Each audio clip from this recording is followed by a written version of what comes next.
Hey there, ever find yourself wondering if those ancient herbal remedies you hear about could actually help with all the stress of modern life? Well, today, we are going to dive deep into the science behind herbal supplements and your brain. We're going to separate the real facts from the hype.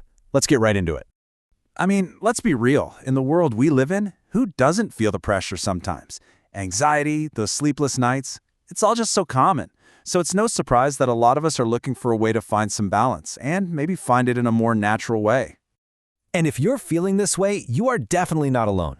There's this huge return to nature movement happening in healthcare. In fact, research highlighted in Química Tecnoacta shows that what's called complementary and alternative medicine has become a part of everyday life for so many people just trying to stay on top of their well-being.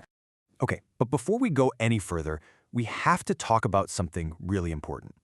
This whole world of natural wellness, it can be pretty complex. Honestly, it's kind of like the Wild West out there. It's not always as simple as just grabbing a bottle off the shelf. You see, a lot of these herbal supplements fall into a category called Nutraceuticals. It's a bit of a sciencey word, but all it really means is that these are products that come from food sources and they're believed to have some extra health benefits. Just think of it as where nutrition meets pharmaceuticals. But here's the catch. This industry has some pretty big challenges. The regulations are all over the place depending on where you live, which means the quality of what's actually in the bottle can be, inconsistent. That opens the door for risks like contamination, and just like any active substance, these supplements can have their own side effects. And this quote from the research really just says it all. The word natural does not automatically mean safe. These are powerful products that can have powerful effects on your body, so you've got to approach them with caution. At the end of the day, being an informed consumer is your absolute best tool. So, now that we've laid that super important foundation of being cautious, let's get into the cool stuff, the science.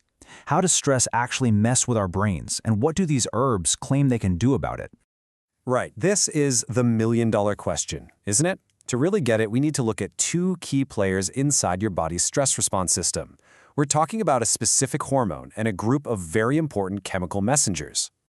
All right, first up is cortisol. You've probably heard of it. It's the body's main stress hormone. When you're faced with a threat, your brain's HPA axis, that's the hypothalamus, pituitary, and adrenal glands, it fires up and releases cortisol to get you ready for fight or flight. It's an amazing survival tool. The problem is modern life can keep that system switched on all the time. And research shows that when your cortisol levels stay high for too long, it can really start to disrupt your mood and your health. Next up, we've got neurotransmitters. The easiest way to think about these guys is like the email or messaging system for your brain. They're the chemical messengers that zip signals between your brain cells, and they regulate pretty much everything from your mood to your motivation. Now, when we're talking about mood, there are 3 of these messengers that are real heavy hitters. You've got serotonin, which is kind of like the mood regulator. Then there's GABA, which acts like the brain's brake pedal. It has a calming effect. And finally, dopamine, the reward chemical. If any of these get out of balance, it can really have a big impact on how you feel day to day. So with all that science in our back pocket, let's take a look at how some specific herbs are thought to work with these exact systems. This table really helps connect the dots. For stress, you'll hear about herbs like ashwagandha.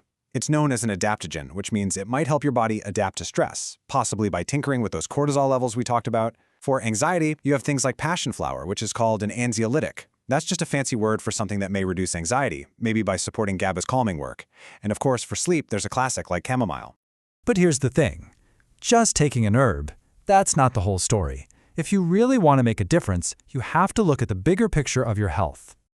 It is so important to remember that herbal supplements are not a magic bullet. They are not a cure-all. Research really drives this point home. They work best when they're just one piece of a much larger wellness puzzle. A puzzle that includes things like your diet, exercise, and mindfulness. It's all about supporting your entire system, not just searching for a quick fix.